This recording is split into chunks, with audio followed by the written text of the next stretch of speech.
1 Timóteo capítulo 3, verso 1, a partir do verso 1. O apóstolo Paulo escrevendo para seu fiel discípulo, jovem discípulo Timóteo. Diz o seguinte: fiel é a palavra. Se alguém deseja o episcopado, excelente obra almeja. É necessário, pois, que o bispo seja irrepreensível, esposo de uma só mulher, moderado, sensato, modesto, hospitaleiro, apto para ensinar, não dado ao vinho, nem violento, porém cordial, inimigo de conflitos, não avarento, e que governe bem a própria casa, criando os filhos sob disciplina com todo respeito. Pois se alguém não sabe governar a própria casa, como cuidará da igreja de Deus?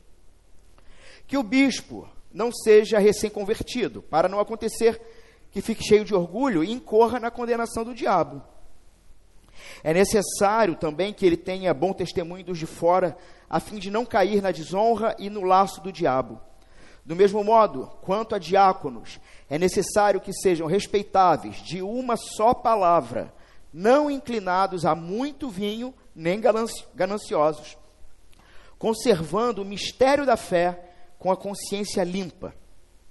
Também estes devem ser primeiramente experimentados, e caso se mostrem irrepreensíveis, que exerçam o diaconato.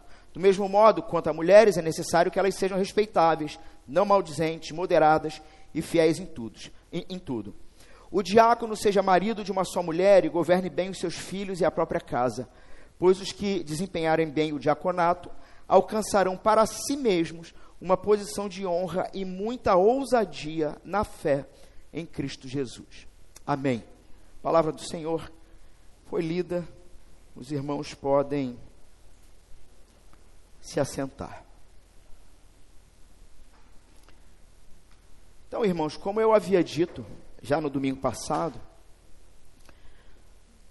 nós estivemos inclusive ontem numa reunião do presbitério lá em Irajá, e dentre tantos assuntos foi encaminhado a documentação para definitivamente organizarmos, não é, a nossa amada igreja. A data prevista para isto será dia 7, não é? Dia 7 de fevereiro é a data prevista para isso. E o que torna, ou o que faz uma igreja presbiteriana ser organizada como uma igreja presbiteriana? 3 itens: número de membros estabilizado, arrecadação financeira que sustente tudo o que é necessário para a vida da igreja e do seu plantador / pastor, e número de homens treinados, qualificados para oficialato, presbíteros e diáconos. Então, assim, apenas até como justificativa aqueles que nos visitam, não é? Por que estamos tratando desse tema e de modo tão expressivo, tão veemente? Porque, como falamos no domingo passado, eleger os seus presbíteros e diáconos não é tão somente uma busca por um voto popular, sabe? Vou eleger o sujeito mais legal do local, ou o mais rico, porque se o cara conseguiu gerir bem sua empresa, seus negócios, será um bom gestor ou coisa parecida. Mas a questão é que um presbítero é um pastor, que junto com o pastor docente, ou seja, aquele que fez o seminário acadêmico, neste caso eu, o presbítero junto ao docente, irá conduzir a igreja. Mas veja, não é uma condução da igreja para representar, eu sei, pode parecer estranho o que eu vou dizer, para representar você. Como quem diz assim, bom, eu elegi fulano para ele ser a minha voz no conselho. Resposta errada. Você foi instrumento de Deus junto a outros irmãos para reconhecer o direcionamento do Senhor na condução espiritual da igreja. E neste contexto, os homens eleitos estão no conselho para ser a voz de Deus e não a sua. O que significa que, inclusive, esses homens, dentro das características que estamos vendo, precisam temer mais a Deus do que aos homens. Não podem ter medo de confronto. Não podem ter medo de ir contra o que alguma parte da igreja acha que é melhor para a igreja. Precisam ser homens de fibra e de coragem, e que têm todo o apoio familiar e um testemunho fora da igreja. Então, acho que eu fiz um resumo aqui, né, de características. Então, a eleição que acontecerá no dia 7 de fevereiro, não se trata de uma busca de voto por populismo, mas se trata de um exercício espiritual. E por que eu digo isso? Irmãos, nós vamos precisar, em alguns momentos, ver textos variados para se entender o tema. Nós vamos até domingo que vem, então, pregar sobre diaconia. O próximo domingo, dia 30, já é o primeiro domingo do Advento, né, preparativos para Natal. E aí, então, enfim, vamos trabalhar o tema natalino. E em janeiro, ainda voltaremos com o sistema de governo presbiteriano a partir de como a Bíblia defende esse sistema e alguns pormenores até chegarmos à época de fevereiro, né? Onde finalmente acontecerá. Eu não sei nem como é que vai ser isso aqui, porque nós só temos 75 cadeiras, mas 3 igrejas já prometeram vir para cá para estar com a gente no dia da organização, no culto, né? Que celebra a organização. Bom, o Senhor há de prover. Então vamos ter que ver alguns textos também extras, e eu espero que você esteja com a sua Bíblia aí, e afiado para, né, achar rápido o texto bíblico. Irmãos, tudo isso é importante porque Deus confiou a sua igreja a presbíteros. E a gente precisa então considerar as responsabilidades desses líderes. E, pastor, a partir de onde você está fazendo essa afirmação? Deus confiou à sua igreja o cuidado, a proteção, a nutrição aos presbíteros. Se você quiser abrir comigo, Atos, capítulo 20, o apóstolo Paulo discursando, falando aos presbíteros de Éfeso, onde, inclusive, não é o texto do sermão, mas daria um ótimo texto de sermão, porque nós temos ali também um bom retrato do que se espera daqueles que lideram o povo de Deus. Então, Atos capítulo 20, verso 28, vejam o que o apóstolo Paulo vai dizer, se despedindo da igreja. E apenas mais um disclaimer aqui, né, que eu fiz no domingo passado. Embora estamos falando sobre as características de homens para serem eleitos a oficiais, os pressupostos, né, tudo que envolve essas características, na verdade, são aplicados a todo cristão. A grande questão é que presbíteros e diáconos, eles vão receber da parte de Deus uma porção dobrada ou triplicada de responsabilidades. E vejam, isto não é status, é peso. A quem muito é dado, muito é cobrado. Então, são características que todo cristão precisa ter. Então não pense assim, está pregando só para quem pode ser, né, um futuro presbítero e diácono. Não, é para todos. Entendendo que estes chamados por Deus e confirmados pela igreja possuem uma tarefa árdua, difícil. Então você tem essa diferença. Ao mesmo tempo, a intenção desses sermões, primeiro, instruir a igreja. Então nós temos um checklist aqui, você deveria realmente em casa, pega uma prancheta, coloca ali e pensa assim, bom, em fevereiro, né, o cara com a mãozinha assim, em fevereiro eu vou votar em penso em fulano para presbítero. Deixa eu ver aqui os crivos. Passa, são 9. Ele só tem 8. Reprovado. Não passa. Pode ser que ele tenha esses 8 e o que lhe falta está ali. Mas talvez precise desenvolver. Se você entende que Deus o está chamando, você pode chegar neste irmão. Irmão, eu vejo o irmão, mas o irmão tem esse item aqui. O irmão precisa resolver isso até fevereiro. Precisa dar testemunho disso até fevereiro, para que o irmão esteja aprovado segundo o padrão bíblico. Né? E é óbvio, meus irmãos, não estamos aqui apontando perfeição. Só o Senhor Jesus, que é o supremo pastor, que vai ser dito isso lá em 1 Pedro, capítulo 5. Supremo, é perfeito. Mas a questão é vermos estas características na vida da pessoa e em que essa pessoa, inclusive, luta para desenvolver ainda mais para a glória de Deus essas características.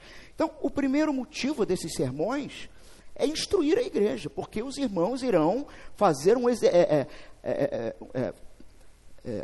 exercício espiritual. Não é fazer o verbo que eu queria usar, mas vocês entenderam. Cumprir. Um exercício espiritual. E a própria Constituição Presbiteriana diz que, no mínimo, 30 dias antes, o pastor da igreja precisa instruir o povo a como a ter discernimento espiritual na votação. Então, instrução da igreja. Segundo objetivo, é alimentar no coração daqueles que, como o apóstolo Paulo já falou, os que almejam. Então, aqui, esse texto, ele está usando o que almeja o episcopado, mas nós falamos sobre isso no domingo passado. Bispo, presbítero e pastor são termos intercambiáveis. O próprio termo episcopos, que é traduzido como bispo, na verdade, ao pé da letra, numa tradução literalíssima, é supervisor espiritual. Então, vocês vão eleger supervisores espirituais, homens que Deus deu para fazer o checklist da vida de vocês, inclusive. Conversava com alguns irmãos, algumas dificuldades que estamos tendo aqui, estamos tratando. Ontem também tivemos reunião da mesa administrativa. Eu não vou entrar muito nesse assunto para não fugir do texto. Mas onde houve uma preocupação assim, olha, hoje tudo é processo, né? Se o cara se sentir constrangido, é processo. Irmãos, isso me dá uma raiva. Primeiro, tem muita gente de mimimi, de frescura. Segundo, que dentro da própria Constituição Presbiteriana, e isso é legal, isso, diante de um juiz com a documentação presbiteriana, vale. Quando você aceita se tornar membro de uma igreja presbiteriana, dentre tantas coisas, uma das coisas que você está oficialmente aceitando é ser exortado pelo seu pastor e pelos seus presbíteros. Ser exortado em você estando em pecado. Então o cara aceitou ser membro, aceitou ser corrigido. Não existe esse negócio de que fora daqui o pastor não tem nada com a minha vida, não. Tem sim. Tem sim. E se você botar maluquice na tua rede social, eu vou fazer contato com você. Maluquice pecaminosa, maluquice que causa escândalo. Vai botar um nude, sei lá. Não existe esse negócio de que fora daqui é minha vida. Na igreja do Senhor Jesus Cristo, isto não existe. Quem ainda não é membro pode desistir ainda. E quem é, pode sair antes de organizarmos. Porque isto é igreja, não é essa maluquice e essa bagunça que tem por aí hoje em dia, onde cada um faz o que quer, pensa o que quer, decide o que quer. Nós evangélicos temos um orgulho em dizer, não temos papa, não temos papa, e não percebe que no próprio coração você se faz o seu papa, colocando a sua própria opinião como autoridade superior à própria Bíblia. Diz que não tem papa, mas se faz o próprio papa. dizendo, sou eu que digo o que é certo e errado no texto. Pronto, você virou o Papa. Você puxou a autoridade para si. E não é assim que funciona. Então, irmãos, o segundo motivo é incentivar. O apóstolo Paulo falou. Os que almejam. Excelente coisa almeja. Uma coisa que eu falei do ano passado, você tem que guardar. O fato de você almejar, necessariamente, não significa que você tem que ser. Não é isso que o apóstolo disse. O apóstolo só disse, você quer? Você está querendo a melhor coisa do mundo. Mas vamos ver se tu passa no crivo. E aí ele dá os crivos. Porque se tu não passa, tu não tem que ser não. Você pode continuar desejando. Mas não é porque você quer que você tem que ser. É só uma coisa muito boa que você quer. É só isso. Só isso. Tem que ver se vai passar. Então é incentivar aqueles que têm esse desejo. Incentivar a melhorar, a se corrigir. Porque se você vai ser um oficial na igreja, você precisa ser um exemplo para o rebanho. Em tudo. Tudo. Alguém brincou no domingo passado, né? Nós temos um irmão aqui, irmão Oséias. E alguém brincou assim no final do culto, olha, eu estava vendo a hora do irmão Oséias levantar lá na frente, ele estava aqui na frente. Lá no meio do sermão, ele disse assim, ninguém vai entrar. Não vai subir ninguém. Quem pegou a referência da profissão dele, pegou. Não vai subir ninguém. Porque os padrões são altos mesmo, meus irmãos. Porque vocês vão votar, eleger os gestores apontados pelo Espírito para vocês. Vocês têm que reconhecer o Espírito nesse processo. Veja lá, Atos capítulo 20. E o terceiro motivo do sermão é fazer vocês desistirem. Aqueles que querem ser presbíteros e diáconos percebem que o trabalho é árduo, que o padrão é altíssimo e que você não vai dar conta. Qual é o objetivo desse sermão? É fazer você desistir mesmo. Nem todos foram chamados para serem liderança na igreja, presbíteros e diáconos. Muitos foram chamados para serem médicos, advogados, garis, policiais, donas de casa, e para a glória de Deus, ser sal e luz onde estiver. Nem todos são chamados para ser presbítero e diácono. E um dos meus papéis aqui é desincentivar, acho que eu falei certo, você. Lembro do reverendo Augusto Nicodemos, que ele dizia, quando era professor no seminário presbiteriano, que ele tinha como missão pessoal dada por Deus, reprovar os sem vergonhas para não serem pastores numa igreja presbiteriana. Então é reprovar. A palavra de Deus, ela também reprova com amor para a correção. Agora sim, desculpe, irmãos, Atos capítulo 20, veja o que Paulo vai dizer. Falando com os presbíteros, cuidem de vocês mesmos e de todo o rebanho no qual, quem os colocou lá? O Espírito Santo. Os colocou como bispos. Os colocou lá para quê? Para pastorear a igreja de Deus. Qual é a importância da igreja? A qual ele comprou com seu próprio sangue. É Cristo comprando a igreja com sangue, na sua morte e ressurreição, pagando os nossos pecados, nos deixando limpos e nos dando como igreja presentes. Presentes esses que nós vamos ver, não vamos ler para ganhar tempo, Efésios capítulo 4, os primeiros 10 a 15 versos ali, onde o apóstolo Paulo vai dizer que Jesus, com a sua graça, deu generosamente, presenteou, e aí ele faz uma lista, os apóstolos, pastores, mestres, e tem uma lista lá. Quem são esses? Presentes de Jesus, colocados ali pelo próprio Espírito Santo, para pastorear a igreja de Deus. Esses são os presbíteros, nesse sentido. Então os presbíteros, eles lideram debaixo da autoridade de Cristo.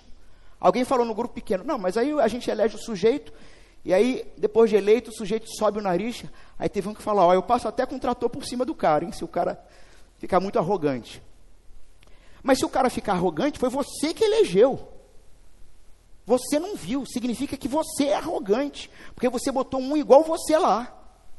Vocês estão entendendo? Qualquer líder eleito é reflexo do seu povo. Simples assim. Isso explica, no Brasil, o Lula no governo. É reflexo. Está reclamando de quê? É reflexo. Como é que resolve? Prega o evangelho. Para que as pessoas se arrependam dos seus pecados. Para que as pessoas abandonem corrupção. Não é ficar fazendo passeata. Embora a gente tenha o direito a isso. Vamos voltar ao texto, senão eu vou embora. Então, ainda olhando para Atos aqui, os presbíteros são designados pelo Espírito de Deus. O que significa isso, meus irmãos? Que você não faz campanha para ser eleito para esta posição, porque são designados pelo Espírito. Se você está fazendo campanha, louco é quem votar em você, porque não entendeu. O Espírito separa e nomeia homens como presbíteros. Óbvio, diáconos também. Porque hoje o foco, estou falando de presbíteros. A igreja de Cristo, os presbíteros protegem o rebanho, o apóstolo Paulo vai falar sobre os lobos e tudo mais. Bom, irmãos, então, lá no verso 2, o apóstolo Paulo começa dizendo, você deseja isso? Excelente coisa almeja. Verso 1. Verso 2, é necessário. Necessário significa o quê? Que todas as 9 características que vão aparecer não são sugestões. É necessário, tem que ter. Senão, está fora. Separei em 3 grandes blocos essas qualificações, não é? Porque, embora a gente possa separar, elas estão entrelaçadas, né? Então, não separei conforme a ordem do texto, mas conforme as características. Então, primeiro, característica pessoal e santidade. E aqui eu não vou pregar tudo de novo, tá, irmão? Só vou citar. Irrepreensível. Quer saber do que se trata? O sermão está no YouTube, de domingo passado. O que é ser alguém irrepreensível? Marido de uma só mulher, temperante, sóbrio, ajuizado, modesto, temperante, sóbrio, modesto, não dado ao vinho, não violento, ele é firme, mas ele é manso, mas é firme. Inimigo de contendas, ele não está semeando. Infelizmente a gente já viu muito isso por aí. É o famoso dividir para conquistar. Você semeia e no fim você é o herói de todos. Ele não faz isso. Não avarento, não mesquinho, não é alguém que quer ter vantagens sobre ninguém. Não é aquele que está o tempo todo querendo ter vantagens. Então, essas são as características pessoais e de santidade.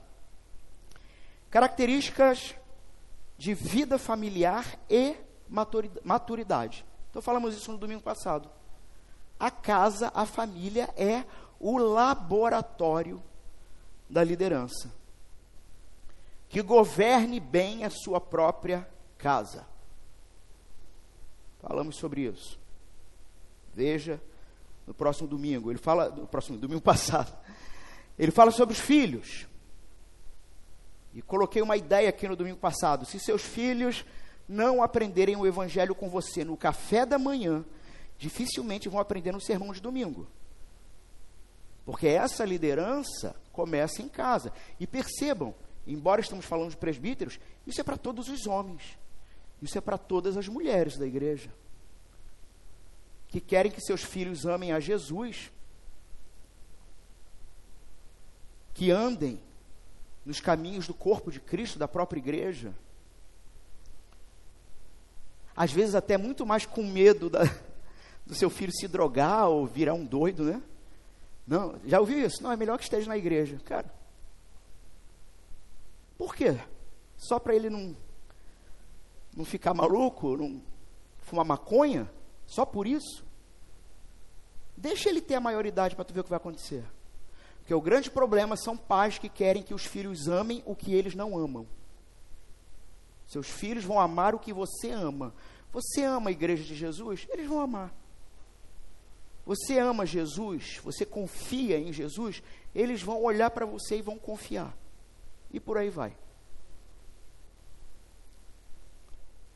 E que não seja neófito. Ou seja, que não seja novo convertido. O apóstolo Paulo, ele está excluindo aqui claramente pessoas que se converteram há pouco tempo e que precisam ainda de uma caminhada, que precisam ser amadurecidos, provados, amassados.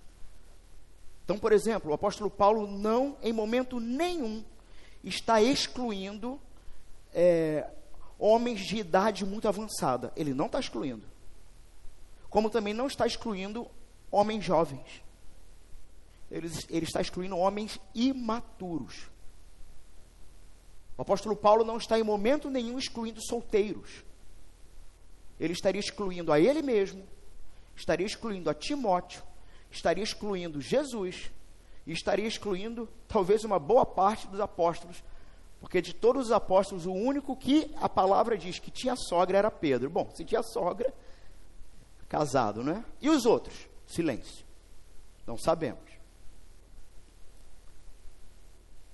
Que não seja neófito. Bom, então paramos aqui no domingo passado. Na terceira qualificação, né?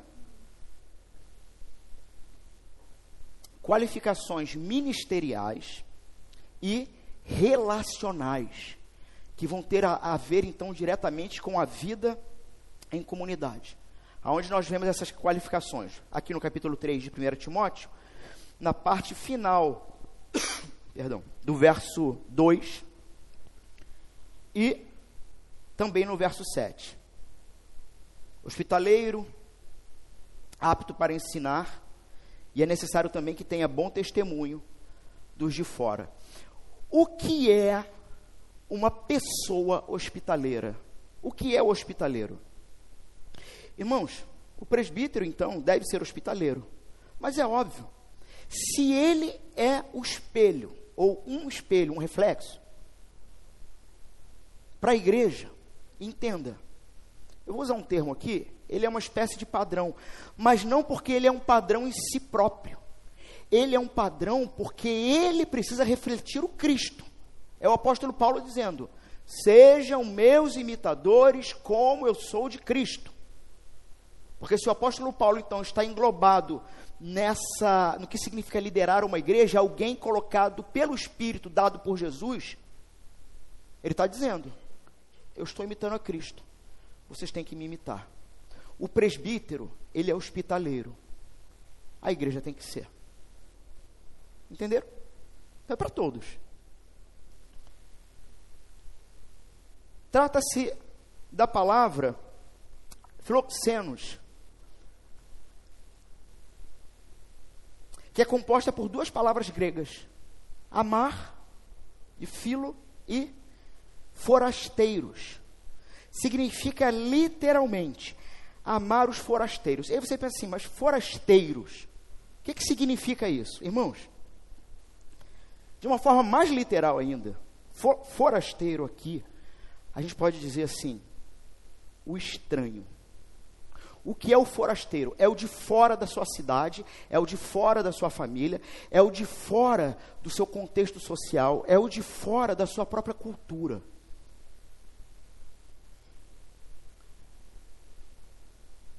Entra por essas portas um indivíduo, ou uma, né? Se for uma mulher, mas um indivíduo, uma pessoa, declaradamente e esteticamente assumida homossexual. Entra um travesti. Hoje em dia eu não sei nem se pode usar esse nome, mas eu não ligo. Se o termo certo é esse, né? Entra um travesti. A nós ele é estranho. completamente. Só que o texto está dizendo que o presbítero e o diácono também, ele tem que ter amor. Não é um amor eros, que tem a ver com paixão carnal, com o erótico, mas o amor filo, um amor fraterno, de amigo, para com esse estranho. Ele não pode ter problema nenhum em, para a glória de Deus, após o culto, junto à sua família, convidar esse indivíduo para um almoço na sua casa. Nenhum. Estão entendendo o ponto? Embora eu esteja usando um exemplo que está bem num extremo, mas é verdadeiro e completamente possível. Por que não dizer desejoso? Que pecadores que não amam a Jesus entrem aqui e se sintam amados como irmãos, filo, como amigos. Então é o estranho. Deixa eu dar um exemplo agora mais comum. Irmãos, aos que fizeram aqui formação de liderança, e algumas irmãs que leram livros também lá atrás, né, da nossa formação de liderança, talvez vão se lembrar, outros ainda não. Ano que vem temos alguns projetos aí. Mas um livro chamado Comunidade Cativante, editora Fiel. Ele tem um imã assim na capa. A proposta do livro é: a igreja do Senhor Jesus não é feita de nichos. Sabe aquele negócio? Pastor, tem culto jovem na sua igreja? Tem. O cara me fala, qual que é o sábado que eu vou vir com os jovens da minha igreja para te visitar? Eu falei, cara, tem. É domingo, 10 da manhã e 18 horas. Hã? É. Mas por que? É dirigido pelos jovens? Bom, eu tenho 43 anos. Marcelo está com 26. Rapaz, achava que tu tinha mais. É a barba. Então, é. E o culto das senhoras? Tem. Domingo, 10 da manhã, 18 horas. E o culto... E culto dos empresários. Eu quero ir no culto dos empresários. Tem, rapaz, tem dos empresários e tem dos de carteira assinada. Por quê? Porque na palavra de Deus não existe culto jovem. Não existe culto da SAF. Eu vou falar logo o nome. Culto das senhoras. Para quem não conhece, Sociedade Auxiliadora Feminina, SAF. Culto dos homens. Existe, o que há é o culto da igreja do Senhor Jesus, onde neste culto é necessário haver uma linguagem em que crianças e adultos e pessoas de todas as culturas e possibilidades possíveis compreendam a palavra de Deus. Cantem ao Senhor Deus, exaltem a Ele, orem a Ele, ouçam a palavra e, tocados pelo Espírito Santo, compreendam da lavadeira, sem nenhum demérito, ao pós-doutor. Todos compreendem a palavra de Jesus, porque é o Espírito Santo que instrui na instrumentalidade do pregador e dos oficiais da igreja. Mas o que nós vemos é essa tentativa de separar jovens, mulheres, homens, num nível em que você cria pequenas igrejas no seu ambiente. E olha, de novo, aos que não são membros ainda, dá para desistir, e aos que são, dá para ir embora. E está gravando, e eu não vou editar, isso vai para o YouTube, para qualquer presbitério que queira assistir. Enquanto eu for o pastor eleito nesta igreja, junto ao conselho que será eleito, não há pretensão alguma de termos sociedades internas nesta igreja. Teremos ministérios paralelos, como já acontece. Nós temos um grupo de leitura de mulheres, que, meus irmãos, eu dei esse exemplo ontem, e eu vou citar, que são irmãs nossas. Nós temos uma jovem, não vou dar nome não, nós temos uma jovem de 16 anos, quem sabe, sabe, lendo um livro de alta qualidade bíblico-teológica e aplicação pessoal que amadurece a vida. Uma jovem de 16 anos, que quando chegou em nossa igreja, tinha quantos anos? 12.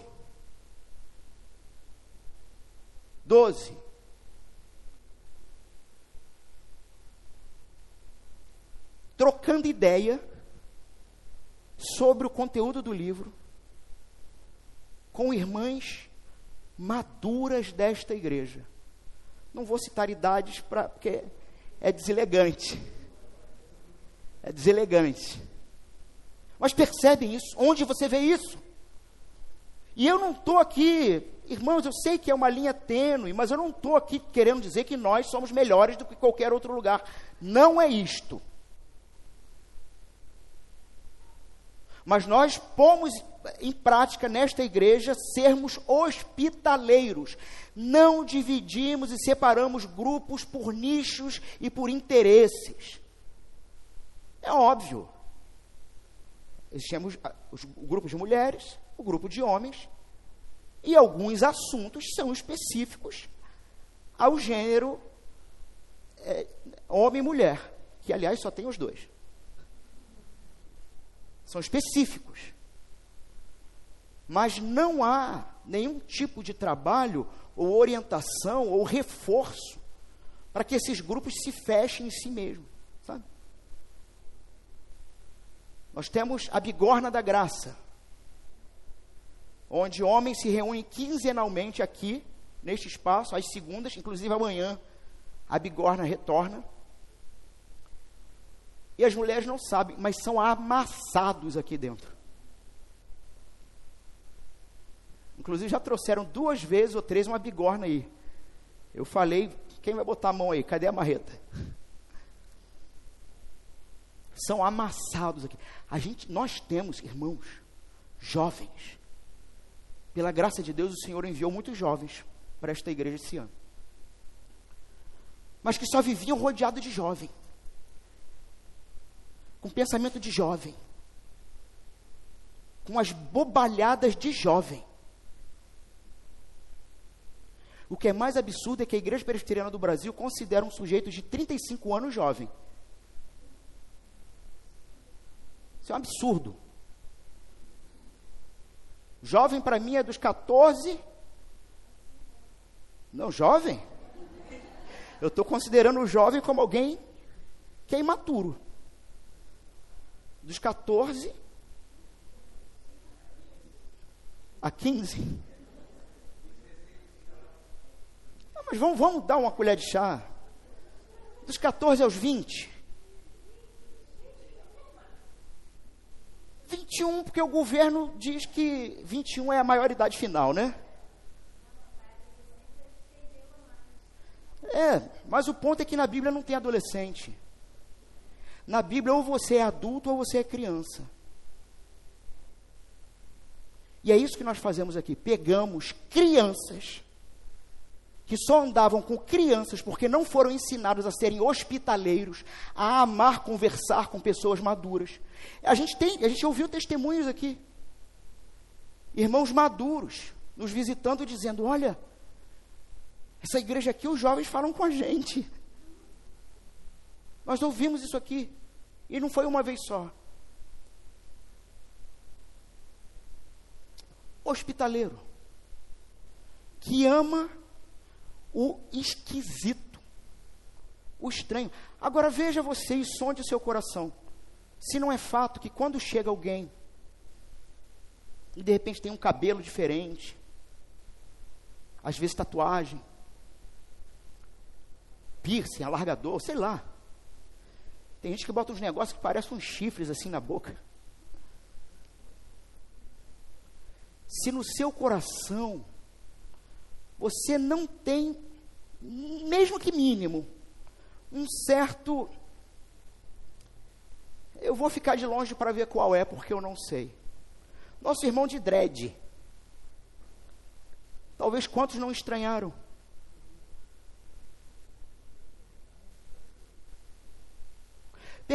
Percebam como é muito sutil a capacidade humana de fragmentar e discriminar a partir de preconceitos. O que é um preconceito? Um conceito anterior. Irmãos, eu não sou totalmente, o que eu vou falar aqui é politicamente incorreto. Eu não sou totalmente contra o preconceito. Porque o preconceito preserva a vida. O preconceito te faz ter uma atenção e não se jogar e se colocar em qualquer situação. Eu penso que para quem é solteiro aí que vai buscar namoro, você tem que ter muito preconceito com muitas coisas, ou seja, conceitos anteriores, onde você vai, a partir desses conceitos, sondar antes de embarcar. Faz sentido o que eu estou dizendo? Então é preconceito, é isso que eu estou dizendo. Existe um livro de um autor chamado Theodore Dalrymple, se eu não me engano é esse, da editora R Realizações, que ele vai falar sobre os benefícios do preconceito. Então esqueçam também esse discurso progressista, desmiolado, quanto a questões de preservação pessoal e da sua família. A gente tem que ser maduro para analisar tudo. Tá? Hospitaleiro. Ele tem a casa aberta, a mesa aberta, a vida aberta. A hospitalidade é onde a doutrina vira carne e pão. A hospitalidade é aquele ambiente em que tudo que você afirma crer sobre o Pai, o Filho e o Espírito Santo e o Cristo que morre para salvar gente esquisita. A hospitalidade é onde tudo que você afirma crer se torna encarnado, real. Sai do mundo da ideia. Vira carne e pão. É o lugar onde se demonstra o amor de Cristo de forma prática, acolhendo pessoas, buscando os isolados, olhando para aqueles da sua comunidade e percebendo às vezes tristeza. E às vezes uma tristeza exata porque ninguém mais o percebe.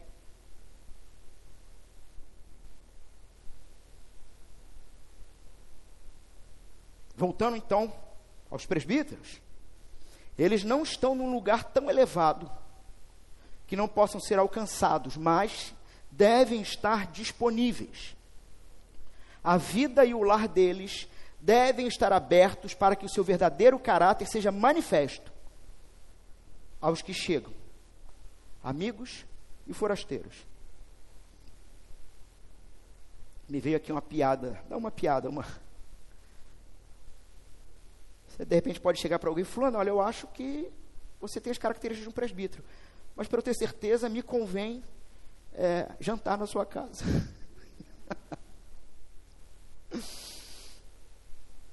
Embora uma brincadeira, mas a ideia da casa hospitaleira que não tem problema com o indivíduo mais esquisito.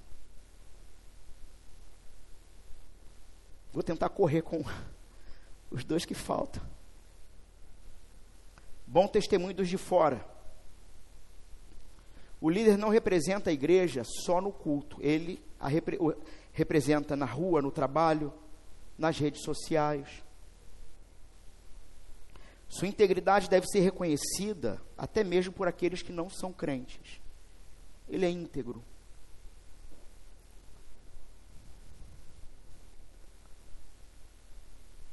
Irmãos, agora o que que eu vou falar vai acabar de vez comigo.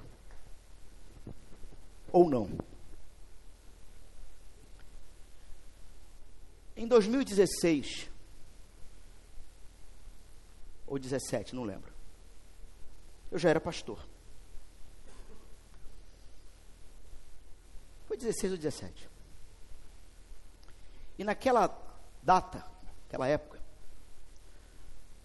um grupo de amigos de faculdade, que eu amo, amigos, não cristãos, conseguiram para mim um ingresso para o Rock in Rio. É óbvio que eu fui. E ainda botei foto no Facebook, com a língua para fora fazendo hang loose. A foto não está bloqueada não, ela está lá. Se você ainda usa Facebook e quiser procurar as fotos mais antigas, está lá. Até hoje eu sou discriminado por parte da família por isso. O que graças a Deus impediu que eles viessem para cá, porque seria um tormento.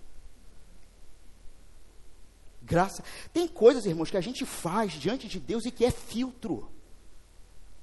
Faz gente que vai perturbar a tua vida e ir embora. Isso é ótimo. É filtro. Um monte de gente não veio para cá por isso. Graças a Deus. Mas o interessante, eu estou puxando, resgatando essa história, porque foram 3 ou 4 amigos.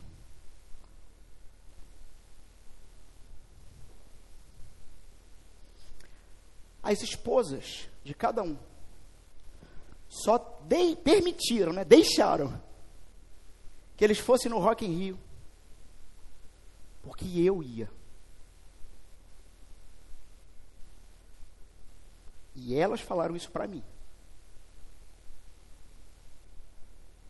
Irmãos, entendam. É óbvio que de púlpito, isso é ensinado no seminário. Se você vai dar um exemplo bom, que sempre seja de terceiros, não é? Se for para falar de você, que seja um exemplo de arrependimento ou de algo assim, né? Mas, além de ter sido um fato real para a glória de Deus, e eu não tenho engrandecimento nenhum com essa história, mas eu acho que ela ilustra o ponto. Suas amigas, seus amigos, permitiriam se organizar uma despedida de solteiro, a esposa ou o marido, né? Por saber que não haveria nada nessa festa que ferisse o futuro casamento, por saber que você vai estar ali. Ou seja, você se posiciona. Sua fé é clara, suas convicções, os seus amigos têm liberdade para ouvir de você: meu irmão, meu amigo, eu te amo, mas isto está errado. As esposas deixariam rolar a despedida de solteiro por saber que você está lá. Bom testemunho dos de fora. É óbvio, meus irmãos, estou dando mais um exemplo extremo. A gente tem determinadas coisas que a gente não tem nem que se envolver. Tivemos um chá de panela recentemente. Pela graça de Deus, eu falei com a Cláudia, graças a Deus não foi chá de lingerie. Porque senão eu ia ter que disciplinar. Senão eu ia ter que levar para a mesa administrativa para trazer disciplina. Ah, mas no meu chá de lingerie não teve nenhum apetrecho de borracha. Mas, meu amigo, para um ímpio, esse termo configura luxúria. Se não era essa a intenção, por que raios, para não falar diabos, você deu esse nome? Porque para o ímpio, para o seu amigo, para o seu vizinho, O seu chá de lingerie é luxúria. Embora você venha dizer para mim que não teve nada. Então, por que demônios usou esse nome? Foi usada pelo demônio para dar esse nome. Graças a Deus. Fiquei feliz. Bom testemunho dos de fora.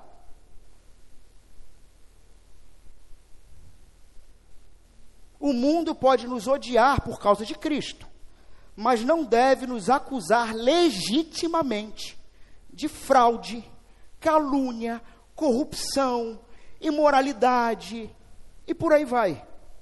A reputação pública revela consistência privada, protegendo o líder e a igreja da vergonha e das armadilhas do diabo. Bom testemunho dos de fora, verso 7.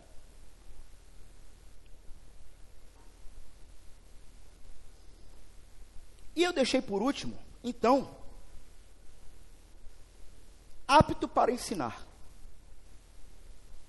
Irmãos, é a característica que o apóstolo Paulo coloca e que vai diferenciar de fato entre a qualificação de um presbítero e de um diácono. Então, de maneira simples, a diferença central entre as qualificações são essas. O presbítero é um oficial de governo e ensino. Governo, já vimos lá em Atos 20. Também podemos ver isso em 1 Pedro 5. E ensino, vemos em todos esses textos. O presbítero, ele é responsável pela supervisão espiritual e doutrinária da igreja. E o diácono? O diácono é o oficial de serviço e misericórdia. As características aqui, tirando a do ensino, são as mesmas. E nós vamos ver em outros textos, inclusive lá em Atos 6, isso aqui de forma mais precisa. O diácono é um oficial de serviço e misericórdia. Diácono não é porteiro. Diácono não é manobrista. Não que ele não possa ajudar, auxiliar, mas se ele só faz isso, ele é só um funcionário que não recebe. Se é só isso. O diácono é responsável pelo cuidado prático e material das necessidades da igreja e dos seus membros.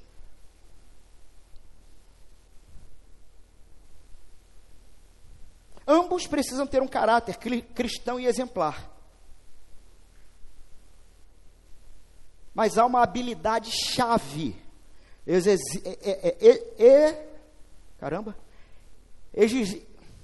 Que se exige. Vocês entenderam? Exigida, saiu. Do presbítero, que não é exigida do diácono. Depois vocês leiam em casa, para a gente ganhar tempo. Porque esse comparativo que eu vou mostrar para vocês, junta 1 Timóteo 3, do 1 ao 13, e Tito, você pode anotar aí para ler em casa.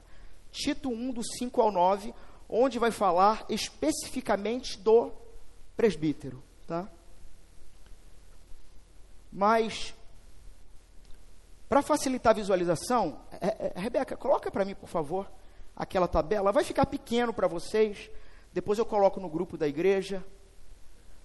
Eu quero passar bem rápido isso para não parecer aula, tá? Mas vejam, olha só.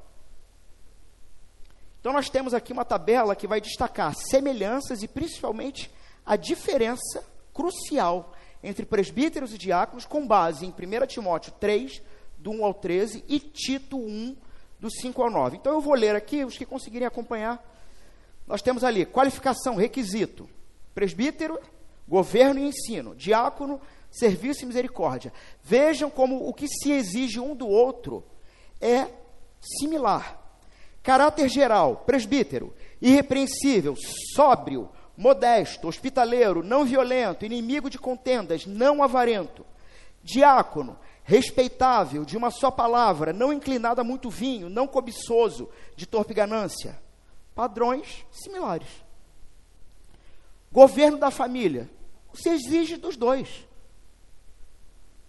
Deve governar bem a própria casa, criando os filhos sob disciplina com todo o respeito. Presbítero. Diácono, deve governar bem seus filhos e a própria casa. Exigência similar. Demonstra liderança e responsabilidade. Maturidade na fé. Presbíteros, não pode ser neófito, recém-convertido, para não se ensoberbecer. Diáconos, devem ser primeiro provados, e se forem irrepreensíveis, que exerçam o diaconato. Relação com a doutrina. Presbíteros, apegado à palavra fiel, para poder exortar e refutar os que contradizem. Isso está em Tito. Onde em Tito vai dizer que o presbítero tem que ter capacidade tal de ensino que possa exortar e confrontar o herege, a falsa doutrina. E ensinar e instruir o irmão na igreja. Diácono, ele também tem relação com a doutrina. Deve guardar o mistério da fé com a consciência limpa. Agora, qualificação distintiva-chave, apto para ensinar. Esta é a exigência central e exclusiva do presbiterato. Não há exigências de ser apto para ensinar para o diácono. A ênfase para o diácono está no serviço prático e no caráter confiável. Homem de uma só palavra, que diz que vai fazer uma coisa e faz.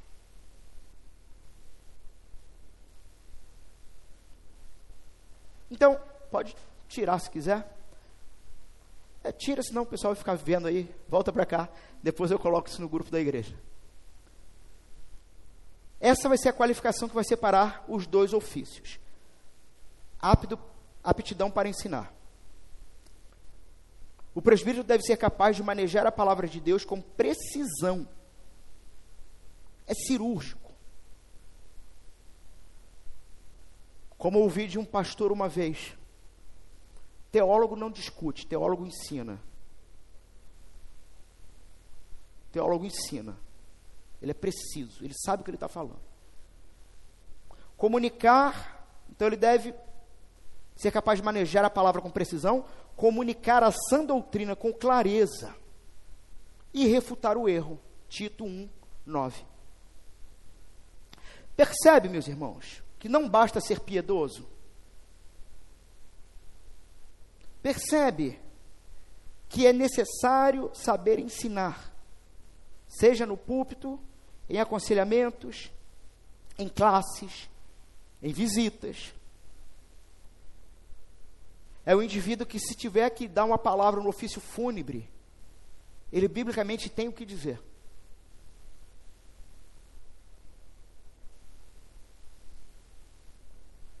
É alguém, então, que tem a coragem para confrontar, a coragem para exortar, a coragem para disciplinar. Irmãos, nós vamos ter brevemente aí batismo de crianças menores.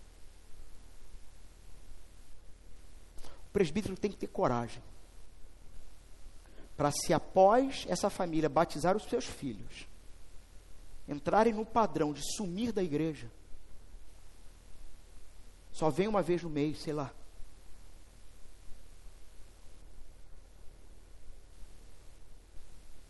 O presbítero, ele chama e exorta.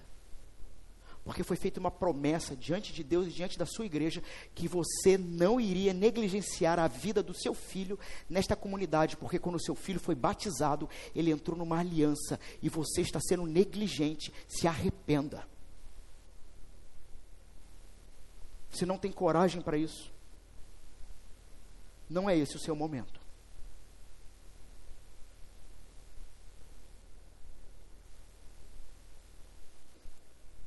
Portanto,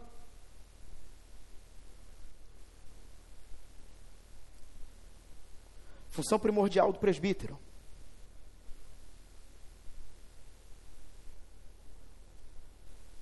alimentar, através da sã doutrina, o rebanho, pregar a palavra, discipular os membros, exortar, corrigir,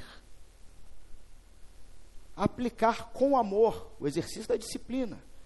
Onde se aplica a disciplina? É no pecador que se recusa a se arrepender, não é no arrependido, é no que se recusa a se arrepender.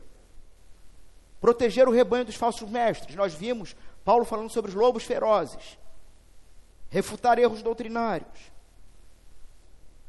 e governar a igreja, alimentar, nutrir, proteger e governar. A liderança na igreja presbiteriana é exercida pela palavra. As decisões do conselho devem ser biblicamente fundamentadas. Sem a capacidade de manejar e ensinar a palavra, um presbítero não vai conseguir cumprir essa função. E por que isso não é exigido do diácono? Eu não vou entrar aqui. No próximo domingo, o sermão ele vai acabar trazendo isso. Porque a origem do diaconato, que está em Atos 6, do 1 ao 7, ela vai esclarecer qual é ali a função dos diáconos. Se quiser já começar a ler para domingo que vem, Atos 6, do 1 ao 7. Onde naquele contexto os apóstolos chamam e vão separar 7 homens com características específicas também, para servir, enquanto os apóstolos vão se dedicar à oração e à palavra.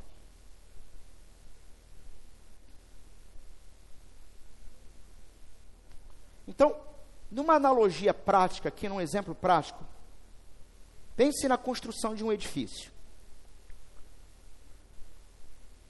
Pensou? Imagine a construção de uma igreja como a construção do edifício. Quem são os presbíteros nessa construção? Eles são os arquitetos e os engenheiros. Por quê? Eles detêm a planta do projeto, a palavra. Eles garantem que a estrutura, a doutrina, seja sólida. Que os fundamentos estejam corretos e que tudo seja construído de acordo com o projeto original de Jesus. Eles ensinam e supervisionam para que o edifício não desabe, não caia. A responsabilidade é deles. Quem são os diáconos? São os mestres de obras e administradores do canteiro. Eles garantem que os trabalhadores tenham as ferramentas certas. São responsáveis por esse ferramentário, pelo que a igreja necessita para cumprir o seu chamado, de forma prática. Garantem que os materiais cheguem na hora, que a logística do dia a dia funcione, que a segurança dos trabalhadores seja mantida e que o ambiente de trabalho seja harmonioso. Eles não precisam projetar o edifício, mas precisam ser confiáveis e competentes para garantir que a obra avance sem problema. E um depende do outro, e a igreja é servida por Jesus no exercício dos dois grupos. Em suma, ambos os exercícios são vitais porque refletem o cuidado completo de Jesus. Quanto ao presbítero, então, a única coisa que o diferencia, firmeza doutrinária, ter o pilar da verdade, apto para ensinar, conhecimento sólido, ortodoxia bíblica, não se deixa ser levado por doutrina contemporânea, firmeza, capacidade de exortar, ensinar, de convencer, de defender. O presbítero, então, ele é o supervisor. Ele é como o porteiro de uma cidade antiga. Ele não apenas abre os portões para os cidadãos, mas fecha as portas para inimigos. Ele vigia e acolhe. Implicações práticas para a igreja.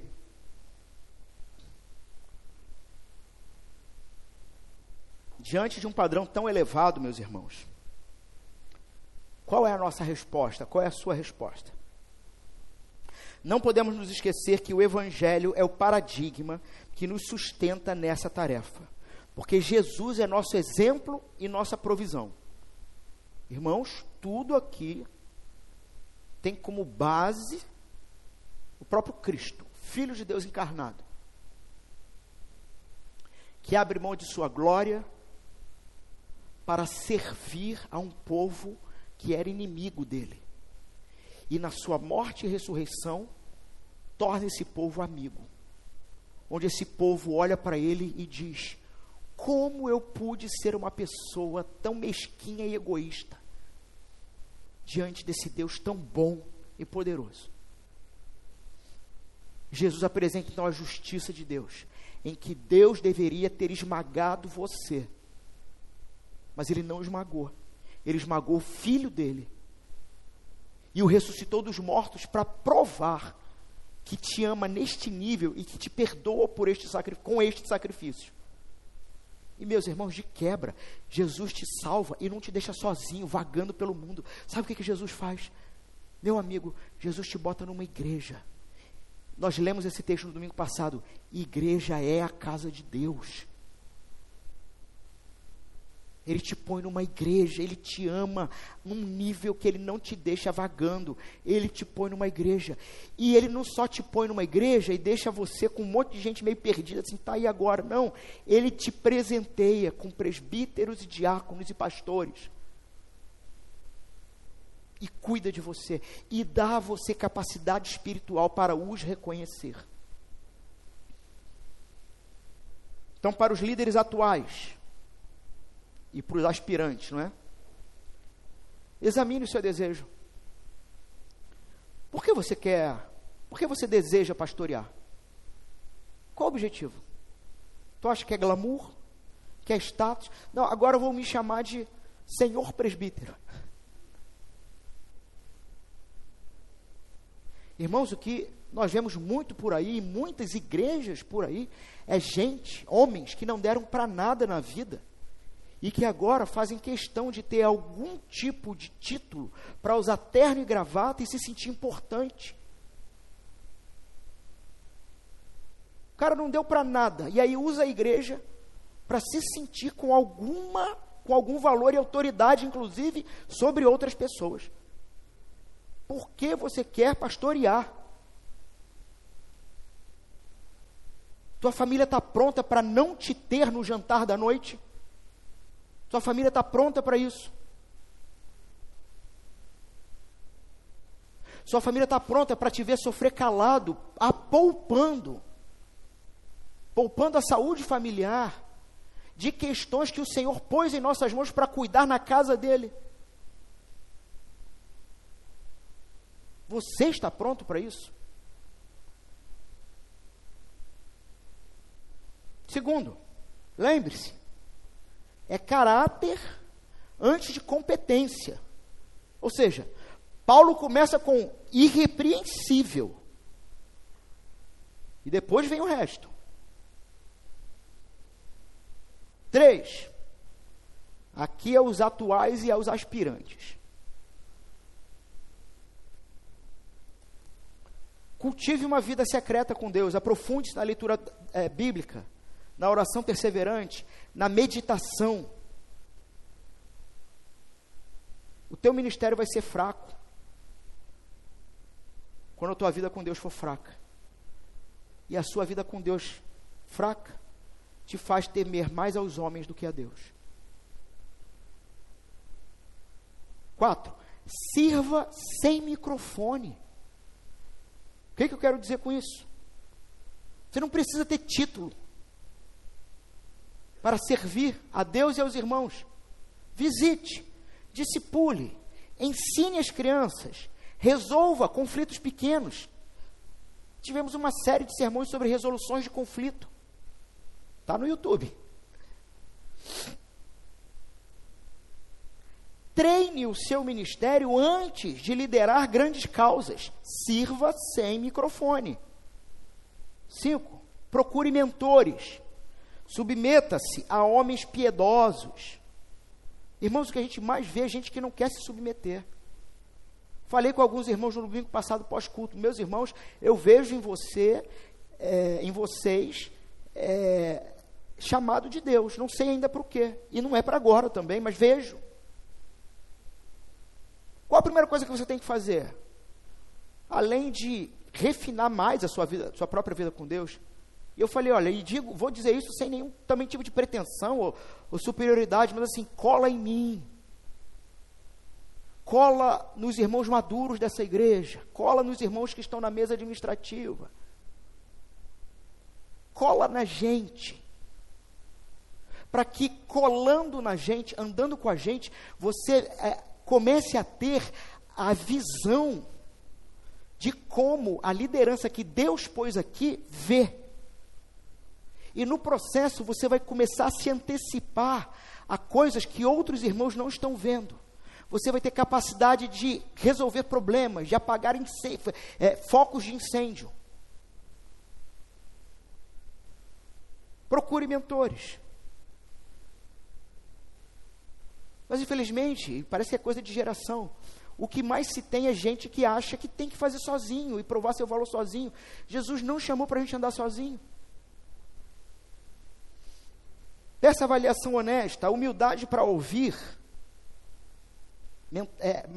humildade para ouvir ainda não é o seu tempo, é parte de maturidade. Se você ouve, não é o seu tempo ainda, e você se rebela, isso só prova o quanto estávamos certos em dizer, não é o seu tempo. Porque você é imaturo. Não sabe ouvir não. Treine em casa, ame sua esposa com sacrifício, eduque seus filhos com firmeza, pratique hospitalidade. Seu lar é seu currículo.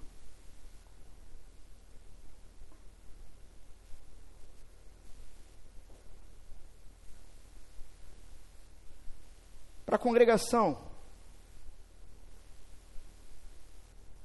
não terceirize a santificação para os líderes. Chame pecado de pecado e graça de graça. Ou seja, diante disso tudo, olhe para você mesmo e não fique esperando só os líderes. Você tem parte nesse processo de construir a igreja. Olhe para a sua vida, falando aqui com toda a congregação. Identifique padrões concretos de pecado, sabe? Ira, consumo desordenado. Adote a postura de deixar e vestir. Eu estou aqui me referindo a Efésios capítulo 4, 22 a 24. Veja o que diz. Quanto à maneira antiga de viver, vocês foram instruídos a deixar de lado a velha natureza, que se corrompe nos desejos enganosos, e se deixar renovar no espírito do entendimento, e se revestir da nova natureza criada por Deus. Então, vista-se de práticas opostas ao que você percebe que é pecaminoso em você. Se o seu problema é ira, vista-se de mansidão. Se o seu problema é ganância, vista-se de generosidade. Porque isso vai refletir, inclusive, em quem você vai eleger da parte de Deus para te pastorear. Sabe, se o seu problema é medo, vista-se de convicção do que é certo e errado pela autoridade de Cristo, porque não é nossa autoridade, é de Cristo. 2, para a igreja, orem pelos líderes, com intenção. Ore para que Deus os proteja das ciladas, que Deus os console em aflições, e faça com que eles transbordem em amor. Estou citando, parafraseando Hebreus 13, 17. Que diz o seguinte: obedeçam os seus líderes e sejam submissos a eles, pois zelam pela alma de vocês, como quem deve prestar contas, que eles possam fazer isto com alegria e não gemendo. Do contrário, isso não trará proveito para vocês. Honrem e confrontem biblicamente, pratiquem hospitalidade, igreja, discipule com prestação de contas.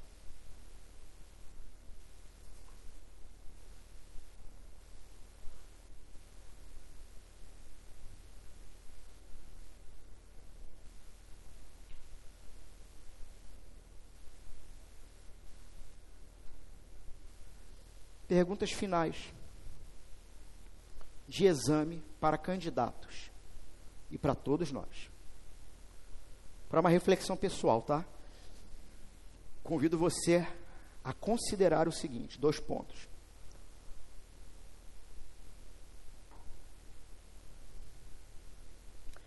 Minha família diria que eu sou irrepreensível em casa?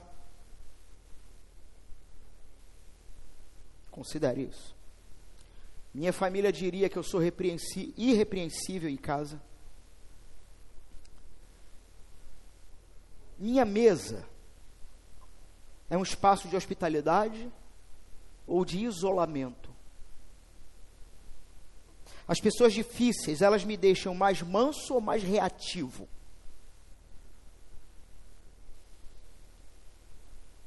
Meus padrões com dinheiro e prazer, a maneira que eu uso dinheiro e busco prazer, aponta para contentamento no quê?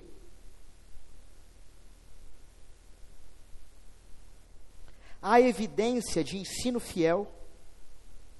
Existe gente que passou pela sua vida e cresceu em Cristo através da sua instrumentalidade?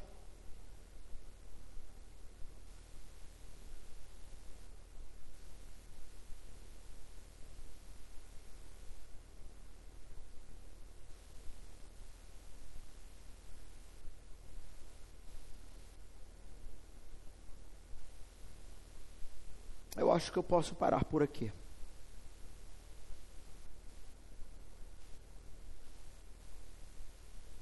Aspirem, desejem, os que querem o episcopado e a diaconia. Que a igreja deseje homens neste nível. Ore por isso. Examinem-se. Aguardem. O Senhor está cuidando e Ele está enviando. E um dia o próprio sumo pastor vai se manifestar com glória, de forma incorruptível.